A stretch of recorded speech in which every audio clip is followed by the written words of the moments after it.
Welcome to the world of science fiction stories, and don't forget to like, share and subscribe my channel. Enjoy the listening. Alien Gym Class Panic, a Deathworlder's arrival changed everything. Let me tell you about the day everything changed at the most prestigious educational institution in the Galactic Alliance. Oh, where are my manners? I am Professor Zula, head of physical education at the Galactic Academy of Excellence, and trust me, after teaching here for 15 cycles, I thought I had seen it all. You see, our academy prides itself on being the melting pot of the galaxy. We have got students from every corner of known space. There are the floating Nebulan with their gossamer-like bodies, perfectly evolved for their low-gravity home world, the crystal Vari who communicate through light patterns and literally sparkle during my morning exercises, even the methane-breathing toxin with their protective suits, always sitting in the back of the class because, well, nobody wants to be downwind. Professor Zolax, my teaching assistant Blip Blop, bounced into my office that fateful morning. Being a plasma-based life form, Blip Blop tends to get a bit too excited and starts ionizing the air around them. Have you checked your messages? The transfer student paperwork just came through. Of course I checked my messages, I lied, quickly activating my neural interface. I always.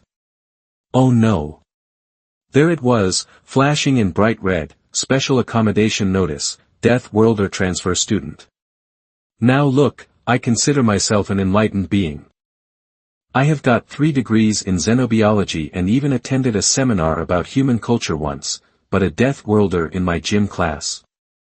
The last time I saw a human was in a safety video about planetary hazard classifications. This has to be a mistake, I muttered, my secondary hearts both skipping a beat. The board would never. It is not a mistake, Professor, Blip Blop flickered enthusiastically, leaving scorch marks on my ceiling again. The human scored in the top 0.001% on the entrance exams. The board could not legally deny admission. I slumped in my gravity chair, all 4 arms drooping. But my equipment, the safety protocols, the insurance forms. Do you know what their natural gravity is? 9.8 m per second squared. They evolved on a planet that is actively trying to crush them. Blip Blop dimmed slightly, their version of a thoughtful expression. I heard they drink dihydrogen monoxide for fun. Exactly. And now we are supposed to integrate one into our physical education program. I pulled up the student's file. It says here they can lift. No, this cannot be right. They can lift their own body weight repeatedly for exercise. The morning announcement chime rang through the building, its soothing tones doing nothing to calm my growing anxiety. In 15 minutes, my first class would begin, the class that now included a creature from a planet so hostile that even our most advanced environmental suits could only withstand its surface conditions for a few hours. Well, I said, straightening my posture and activating my professional demeanor, we are educators. It is our duty to provide quality physical education to all students, regardless of their terrifying biological capabilities. Blip Blop brightened considerably. That is the spirit, Professor. And look on the bright side, at least they are not bringing their pet. I heard humans keep carnivores in their homes for companionship. I shuddered, all 3 of my skin layers rippling in sequence. Thank the cosmic consciousness for small mercies. Now help me modify today's lesson plan. We need to ensure none of our regular students get accidentally, what is the term?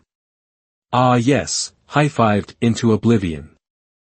As I headed toward the gymnasium, I could not help but notice the unusual quiet in the normally bustling hallways. Word had spread fast. Students pressed themselves against the walls as I passed, their various appendages clutching tablets displaying what I assumed were hurriedly researched articles about Earth and its inhabitants. I heard whispered conversations. I heard they sleep for 8 hours every rotation, horizontally. My cousin's roommate said they bite into frozen cream for pleasure. They deliberately expose their skin to high-energy plasma radiation, they call it tanning. Approaching the gym doors, I took a deep breath of my carefully filtered atmospheric mix. In all my years of teaching, I had handled every challenge thrown my way, mediating territorial disputes between hive-mind species. Done. Accommodating students who experience time nonlinearly. Managed it. But this would be different. The irony was not lost on me. Here I was, supposedly the expert in physical education, about to teach a being whose casual morning routine would qualify as an extreme sport on most civilized worlds. But I am a professional, by the great void, and I would treat this human student with the same respect and consideration as any other, even if they could probably tear my arms off without breaking a sweat. The moment she walked through the gymnasium doors, every student in my class froze, literally, in the case of the cryogenic exchange students who tend to solidify when startled. Maya Rodriguez, the human transfer student, stood there looking surprisingly normal. Well, normal by human standards, which meant absolutely terrifying by everyone else's. Hi, I am Maya. Sorry, I am a minute late. I was trying to figure out the gravity adjusters in the hallway, she said, smiling with her teeth. Several students flinched. I had forgotten about that particularly unsettling human trait, showing their bone protrusions as a sign of friendliness. Welcome, Student Rodriguez, I managed to say, proud that only one of my voices cracked. Please join the, wherever you feel comfortable. The class parted like quantum particles achieving separation. Maya walked, not hovered or slithered or phased, to an empty spot near the back. I noticed she moved with an unusual smoothness, almost like she was deliberately trying to appear less threatening. Her environmental suit was surprisingly minimal compared to what most species needed, just a thin atmosphere converter around her neck and basic gravity compensators on her boots. As I was saying before our new arrival, I continued, trying to maintain my professional composure, today we will be starting our unit on basic movement patterns. Now, everyone please activate your personal gravity fields to standard setting. Excuse me, Professor Zolax, Maya raised one of her upper appendages, arms, they are called arms. Should I adjust my gravity comp to match everyone else's? The question sent ripples of murmuring through the class. Next to me, Blip Blop flickered nervously, creating small static charges that made everyone's data tablets buzz. Actually, I said, consulting my modified lesson plans, perhaps you should maintain your natural settings for now. We would not want to, compromise your structural integrity. Maya nodded, that unsettling mouth bone display appearing again. Makes sense. Earth gravity is pretty different, though. I have got to say these gravity compensators are amazing, way better than the ones at my old school. Your old school had gravity compensators, asked Paul, a usually quiet floying student who typically spent classes gently wafting near the ceiling. Oh yeah, we had quite a few non-human students, though mostly from similar gravity worlds. This is my first time meeting, she gestured around the room, such a diverse group. I watched in fascination as several students uncurled slightly from their defensive postures.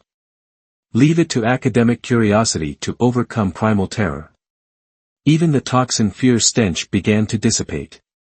Professor, called out Cranch, a particularly bright arthropodon student, all 8 of their eyes blinking in sequence.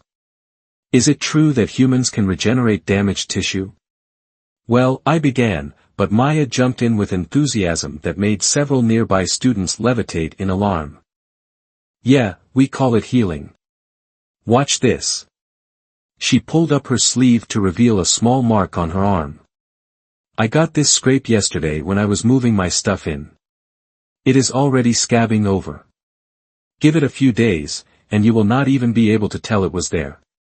The entire class leaned forward, morbid fascination overriding their survival instincts.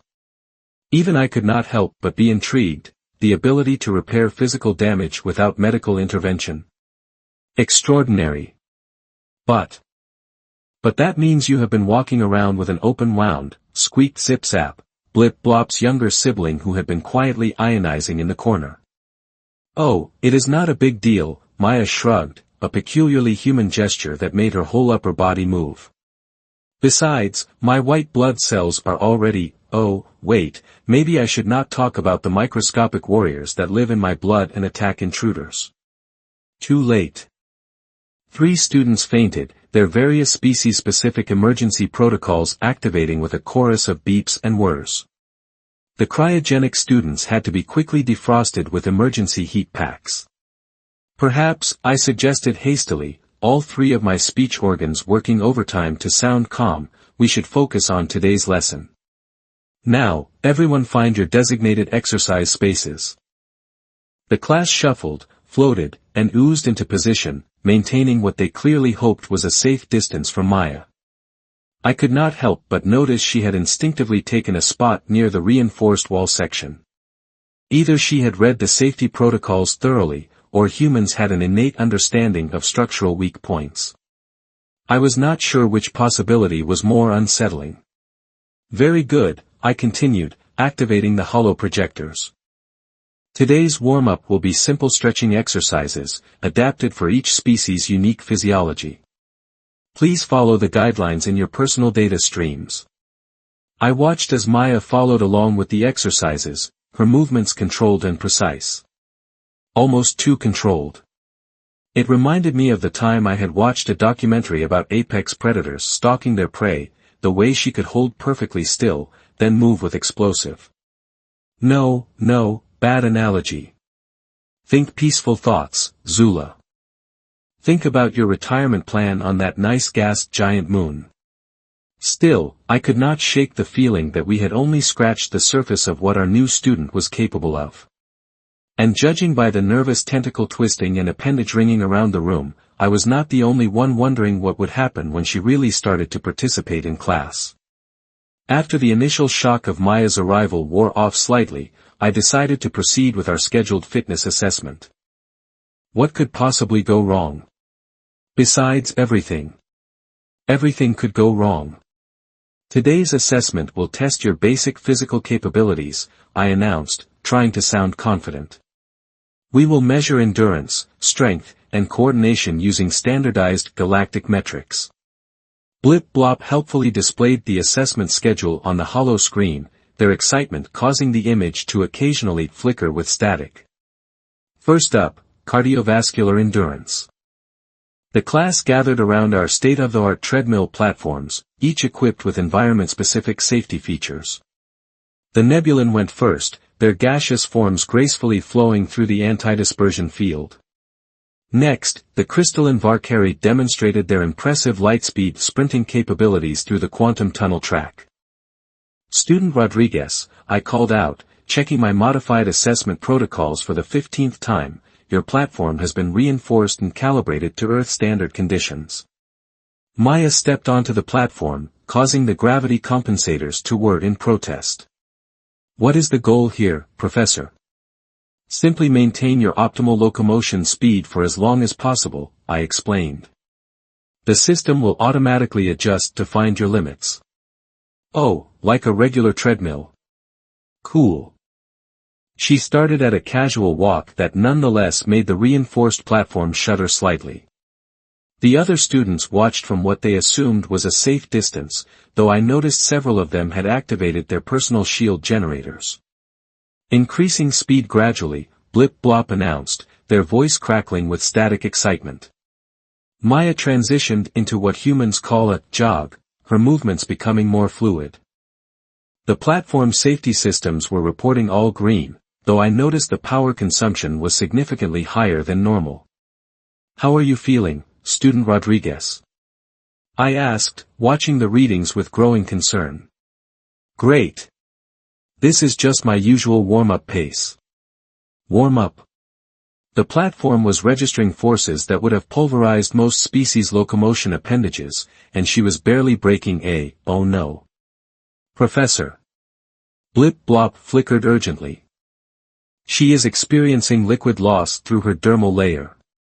That is normal, Maya called out cheerfully, now running at a speed that made the safety barriers flicker.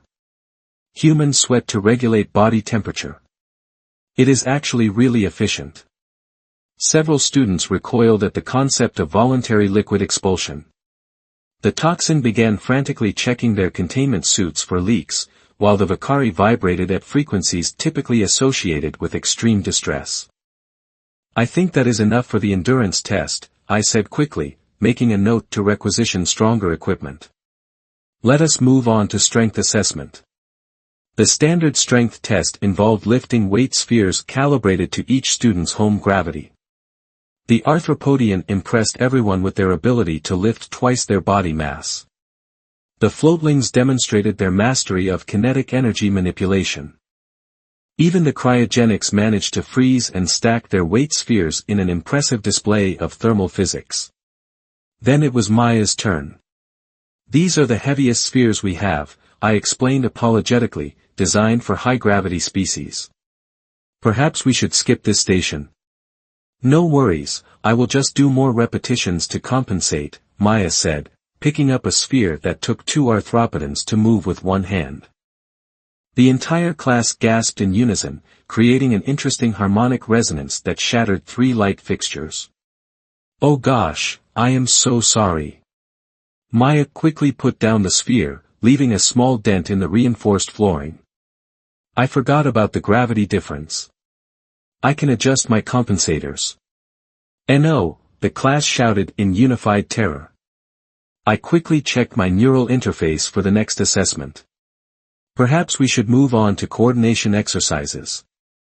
Nice, safe, non-structural integrity-threatening coordination exercises. The coordination test involved navigating a holographic obstacle course while performing simple tasks. The Nebulan excelled at this, their gaseous forms flowing effortlessly through the course. The Vicari created beautiful light patterns as they phased through barriers. Maya approached the course with what I had begun to recognize as dangerous enthusiasm. "This looks fun, like those parkour videos back home." Before I could ask what parkour meant, though the word itself sent shivers down my spinal columns, she was off. What followed was, well, I am still not sure our recording devices captured it accurately. She did not flow through the course like the Nebulan. She did not phase through obstacles like the Vicari. She went over, under, around, and occasionally through the holographic barriers with a kind of graceful violence that should not have been possible for a solid form being. "Is she using some kind of anti-gravity device?" whispered Cranch, all 8 eyes tracking Maya's movements in disbelief. "No," I replied, checking the readings. "That is just human mobility." The class watched in stunned silence as Maya completed the course in record time, landing with a sound that made everyone flinch. "That was great," she beamed, not even showing signs of exertion. The variable gravity fields made it extra challenging, though. I had to hold back a bit since I did not want to break anything. At my old school, they had reinforced everything with graviton fields so we could really cut loose. Hold back. Hold back. "I believe that concludes today's assessments," I announced, my professional facade cracking slightly.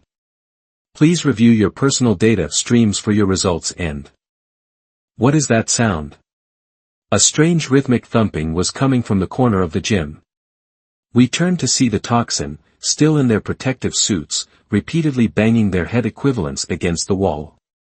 "I think they are having an existential crisis," Blip Blop observed helpfully. "Apparently, watching student Rodriguez has forced them to reconsider their species' place in the evolutionary hierarchy." Maya looked concerned. "Should I maybe demonstrate some of our physical limitations? Like how we cannot see certain light wavelengths or regrow lost limbs or survive in a vacuum?" "Perhaps another time," I suggested quickly, noting that several students were already showing signs of stress molting. Class dismissed.